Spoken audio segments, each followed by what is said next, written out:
Shri Ramesh Kumar ji, police महानिरीक्षक जम्मू श्री भीमसेन टूटी जी,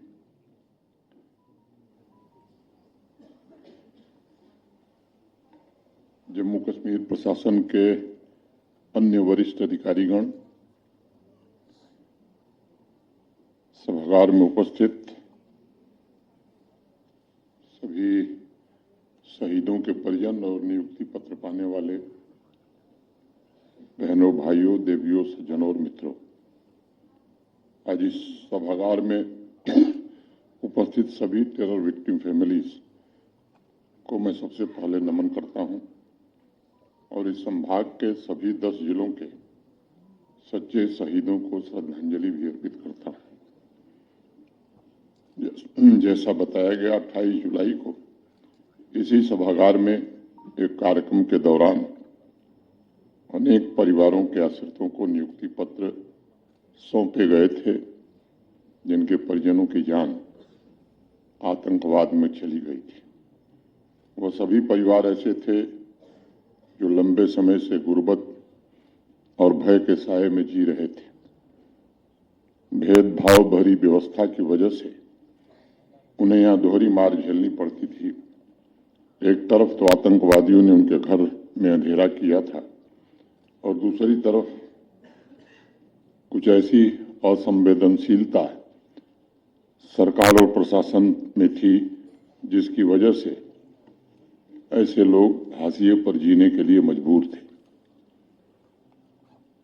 अभी इसी संसद के सत्र में एक आंकड़ा रखा गया और उस आंकड़े का जिक्र करना मैं जरूरी समझता हूं। जब से आतंकवाद जम्मू कश्मीर में शुरू हुआ और 2019 तक जम्मू कश्मीर में 41,949 41,949 ये सिविलियंस मारे गए थे। अब इसके पीछे स्वाभाविक रूप से आतंकवाद और अलगाववाद था और उसका इकोसिस्टम था। 28 जून 2005 को कोटरंका राजौरी के रहने वाले धर्म सिंह तथा 4 अन्य व्यक्तियों की आतंकवादियों ने बेरहमी से हत्या कर दी। उनके जाने के पश्चात परिवार को संभालने के लिए पूरी जिम्मेदारी उनके बेटे नसीब सिंह के कंधों पर आ गई थी। 20 वर्षों से यह परिवार घुट-घुट कर बड़ी से बड़ी चुनौतियों का सामना करके जीवन बसर करने के लिए विवश था। आज उनके जीवन से अंधकार के दिन समाप्त हुए हैं। आशा और आकांक्षा के नए युग की शुरुआत हो रही है। जम्मू कश्मीर में अनेक कामों के बीच एक हमारा यह भी संकल्प था कि समाज अतीत के दर्द को मिटाकर कैसे आगे बढ़ सकता है। लगभग हर क्षेत्र में अनेक भविष्योन्मुख काम हुए, लेकिन कुछ जख्म थे जो रह गए थे, जिन्हें भरना बाकी था। इस वर्ष जुलाई में दशकों पुराने दर्द का इलाज शुरू हुआ और सबसे बड़ी बात ये, जानबूझकर जिन परिवारों को न्याय से वंचित रखा गया था, उन्हें न्याय न देकर के उनके जीवन में बदलाव कोई सकारात्मक न आवे, इसका प्रयत्न किया गया था ताकि वह देश और समाज को आगे बढ़ने में अपना योगदान न दे सके। इसी क्रम में अभी आपके सम्मुख 82 परिवारों को नियुक्ति पत्र नेक्स्ट ऑफ किन को उनके निकटस्थ लोगों को दिया गया है। उसमें 41 नियुक्ति पत्र ऐसे हैं जिनके परिजनों ने आतंकवाद में अपनी जान गंवाई थी। बाकी का विवरण अभी डिविजनल कमिश्नर साहब ने बताया है। जहां एक तरफ इन सभी परिवारों के जीवन में सकारात्मक बदलाव को देखते हुए हम सबको प्रसन्नता हो रही है, वहीं इस बात की भी पीड़ा हो रही है कि टेरर विक्टिम फैमिलीज के गुनाहगार पाकिस्तानी आतंकवादियों, उनके आकाओं और यहां बैठे उनके चंद सरपरस्तों ने दशकों तक यहां की आवाम को गुमराह करने का काम किया। आज भी उनमें से कुछ ऐसे तत्व हैं जो लोकतांत्रिक मूल्यों और भारतवर्ष के आदर्शों का गलत फायदा उठाकर झूठ और सरासर गलत नैरेटिव चलाने का प्रयत्न करते हैं। उन्हें दशकों तक आतंकवादियों और अलगाववादियों के इकोसिस्टम से कोई दिक्कत नहीं थी, कोई तकलीफ नहीं थी, लेकिन जम्मू कश्मीर में शांति और विकास स्थापित हो, ये देखकर अनेक लोगों को दर्द होता है, तकलीफ होती है। कई बार बड़े जिम्मेदार लोगों के बयानों को पढ़कर मैं तो आश्चर्यचकित हो जाता हूं। आप में से भी अनेक लोग आश्चर्यचकित होते होंगे। अगर इतने परिवर्तन के पश्चात यह सोच है तो पहले हाल क्या रहा होगा। व्यक्तिगत रूप से मुझे कभी कभी निराशा होती है कि विकास के महायज्ञ में अपनी आहुति देने के बजाय ऐसे तत्व विभाजन और अलगाववाद की आग को प्रज्वलित रखना चाहते हैं। मैं ऐसे तत्वों से भी कहना चाहता हूं कि जितनी जल्दी हो सके गलतफहमियां दूर कर लीजिए। जम्मू कश्मीर और देश अब पूरी तरह बदल चुका है। अब आतंकवादियों, अलगाववादियों और उनके सरपरस्तों को माला फूल पहनाने के लिए कोई जगह जम्मू कश्मीर में नहीं बची है, बल्कि उन्हें कठोर से कठोर सजा देने की हर संभव कोशिश की जा रही है और ये निरंतर जारी रहेगी। वो समय बीत गया जब झूठा नैरेटिव लोग चलाते थे कि आर्मी, पुलिस, सीएपीएफ ये फोर्सेस हमारी अग्रेसर है। अब आम जनता भी समझ चुकी है कि जिस आर्मी और पुलिस के जवानों के बलिदान के कारण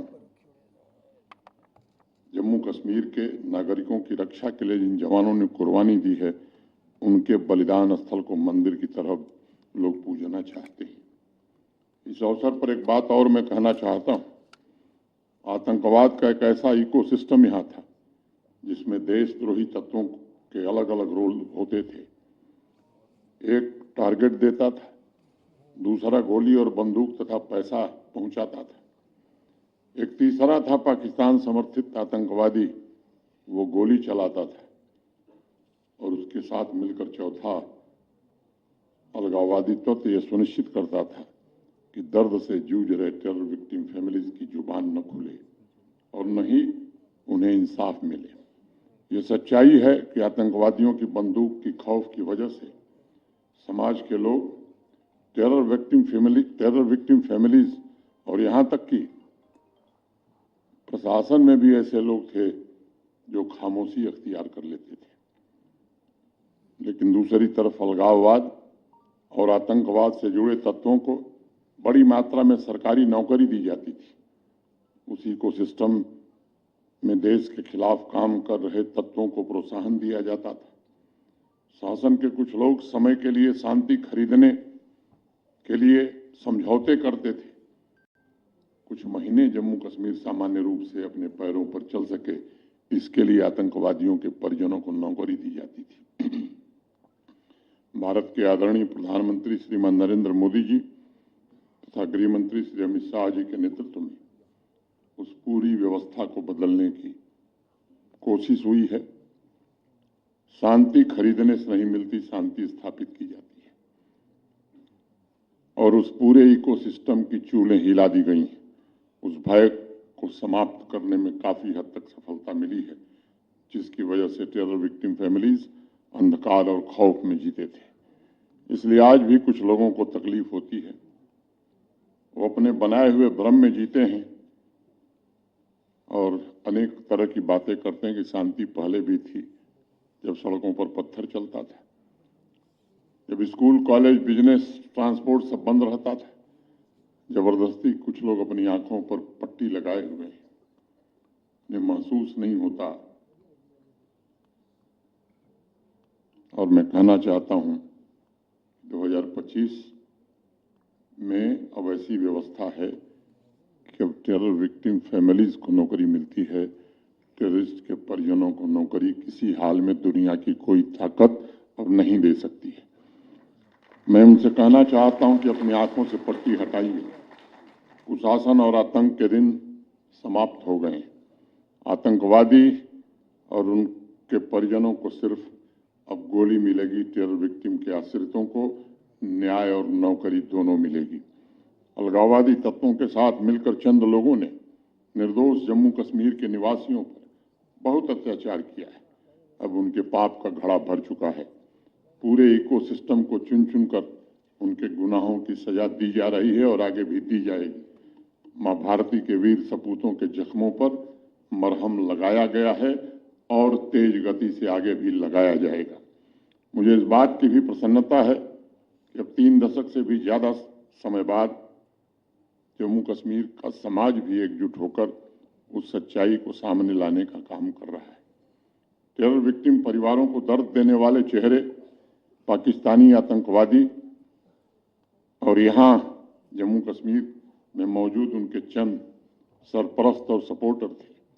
भय समाप्त होने के बाद टेरर विक्टिम फैमिलीज के लोग भी सामने आकर अब खुलकर बातें बता रहे हैं कि कैसे पाकिस्तानी आतंकवादियों ने, उनके सरपरस्तों ने उनके प्रियजनों की निर्मम हत्या की। रियासी के रहने वाले अख्तर हुसैन मौजूद 13 जुलाई 2005 को आतंकवादियों ने गोली मारकर उनकी हत्या कर दी। 20 वर्षों से उनकी पत्नी, 3 बेटे और बेटियों ने अत्यंत मुश्किल भरा समय गुजारा है। 15 नवंबर 2004 को किश्तवाड़ का बालन टुंडवा गांव उत्साह से भरा हुआ था। एक एसपीओ था संजीत कुमार, अपने एक दोस्त के साथ अपने पड़ोसी के वैवाहिक कार्यक्रम में जाने की तैयारी कर रहा था। 2 आतंकवादियों ने निर्ममता से उसकी हत्या कर दी। जो दिन उसके लिए खुशी का होना चाहिए था, वो एक ऐसे दिन में तब्दील हो गया जिसे कोई कभी भुला नहीं सकता। माता पिता ने अपना बेटा खोया, एक परिवार ने अपनी रोशनी खो दी और जम्मू कश्मीर ने एक अपना सूरवीर खो दिया। 20 वर्षों तक इंतजार किया उस परिवार ने। वह दुख भरी दास्तां और आतंकवादियों के कारनामे अब दुनिया के सामने आने लगे हैं। एक एक विक्टिम का परिवार अब पूरे सम्मान से गुजारा कर सके, यह सुनिश्चित किया जा रहा है। अब समाज मिलकर आतंकवाद का पूरी तरह खात्मा करे। मुझे लगता है ये वक्त अब आ गया है। आपने देखा होगा कि पहलगांव के बर्बर आतंकी हमले के पश्चात जिस प्रकार आम नागरिक सड़कों पर बाहर आया, उससे एक बात तो स्पष्ट हो गई कि समाज का हर एक वर्ग अब आतंकवादियों और उनके सरपरस्तों के खिलाफ खड़ा होने के लिए पूरी तरह से तैयार है।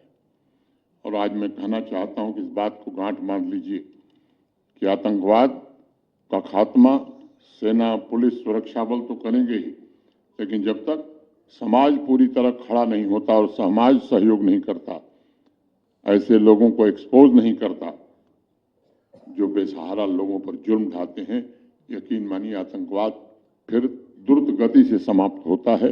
इसलिए समाज के प्रबुद्ध लोगों से, समाज के नागरिकों से भी मैं कहना चाहता हूं, अब ये सही वक्त है और यही वक्त है।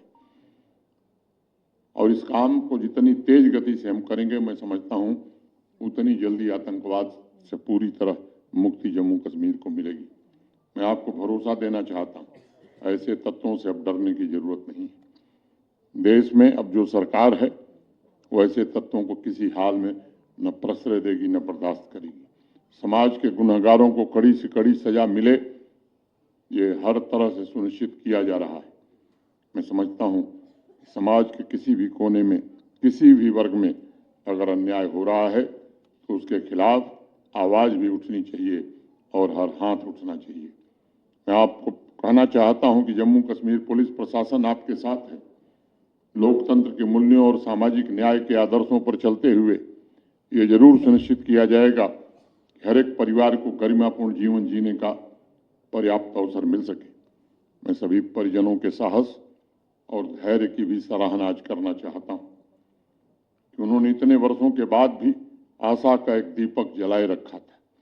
मैं टेरर विक्टिम फैमिलीज को यह आश्वस्त करता हूं कि आपके साथ इंसाफ हो, आपका पूरी तरह से रिहेबिलिटेशन हो और आपके परिवार का राष्ट्र की मुख्य धारा के साथ पूरी तरह से जुड़ाव हो, ये हर हाल में सुनिश्चित किया जाएगा।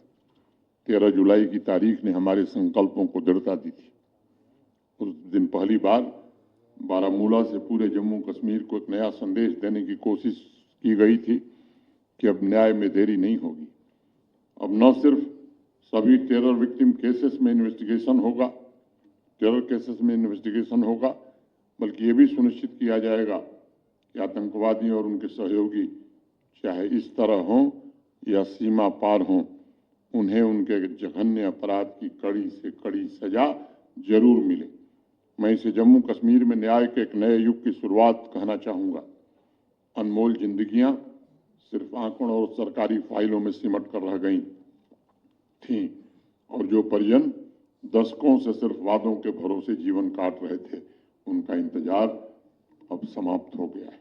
उनके रिहेबिलिटेशन के लिए जम्मू कश्मीर का प्रशासन पूरी तरह से समर्पित है और समर्पित भाव से काम कर रहा है। और ये आज फिर मैं इस सभागार में दोहराना चाहता हूँ, मैं जानता हूँ कि अभी और भी मामले हैं, लेकिन कोई गलत नियुक्ति न हो इसके लिए थोड़ा समय लगता है।